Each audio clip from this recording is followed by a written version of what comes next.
Hey friends, today in Learning Out Loud, we're going to talk about what I would consider micro stories. And that is essentially using metaphors, similes, or analogies to paint a clear picture of something that the literal word maybe struggles to do.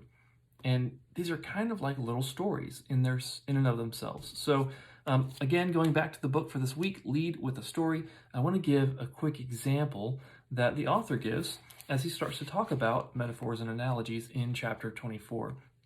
And I'm just going to read a short passage to you. When my 10-year-old son, Matthew, came home from his first day of 5th grade, he announced, "I'm going to learn the euphonium." "That's great," I said, with the genuine excitement of a proud parent. Then I sheepishly added, what's a euphonium?" Very matter-of-factly, he responded, "It's like a small tuba that makes higher notes." All I had left to say was, "Well, I can't wait to hear you play." I had no further questions about the instrument. Despite never having heard of a euphonium, I now know exactly what it looked like, how it worked, how he would hold it, and how it sounded. And I knew all of that because I already knew what a tuba was. So it was easy to picture an instrument, somewhat smaller, and making higher notes.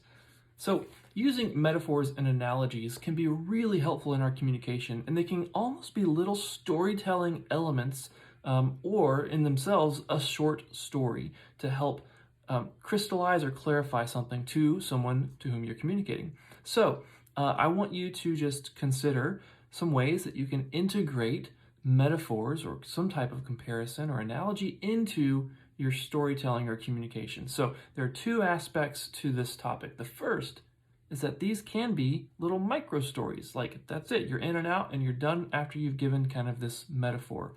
And then they can also be components of the fuller story that maybe you're telling that lasts a few minutes. So in a previous video, I talked about the CAR acronym, which is how you construct a story starting with context, moving into action, and then landing in the result. Well, inside of this action, you can leverage the power of metaphors to create a clearer picture in your audience's mind of what you're describing.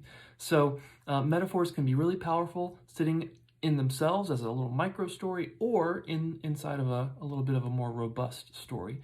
So consider how you might use these elements as you think about stories that you can tell to move your audience along or inspire them in a certain direction. Have a good one.